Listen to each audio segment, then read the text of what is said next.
ময়মনসিংহের গফরগাঁওয়ে বাংলাদেশ জাতীয়তাবাদী মহিলা দলের উদ্যোগে সাবেক প্রধানমন্ত্রী বেগম খালেদা জিয়ার রুহের মাগফিরাত কামনায় দোয়া এবং মিলাদ মাহফিল অনুষ্ঠিত হয়েছে। শুক্রবার বিকেলে আয়োজিত এই অনুষ্ঠানে গফরগাঁও উপজেলার বিভিন্ন ইউনিয়ন এবং ওয়ার্ড থেকে বিপুল সংখ্যক নারী নেতাকর্মী ও ভোটাররা অংশগ্রহণ করেন। বিস্তারিত থাকছে মনিরুজ্জামানের প্রতিবেদনে।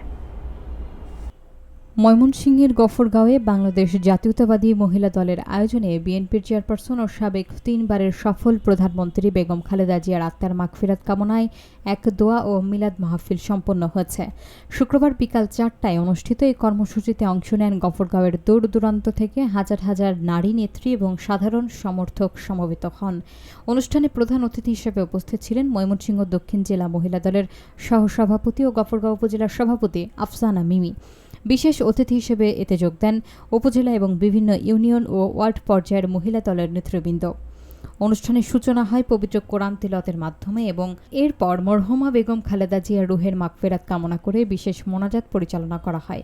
এ সময় মহিলা দলের সকল নেতৃবৃন্দ ও উপস্থিত সাধারণ নারী ভোটাররা দেশনেত্রীর বিদেহী আত্মার শান্তি ও মাগফিরাত কামনা করেন।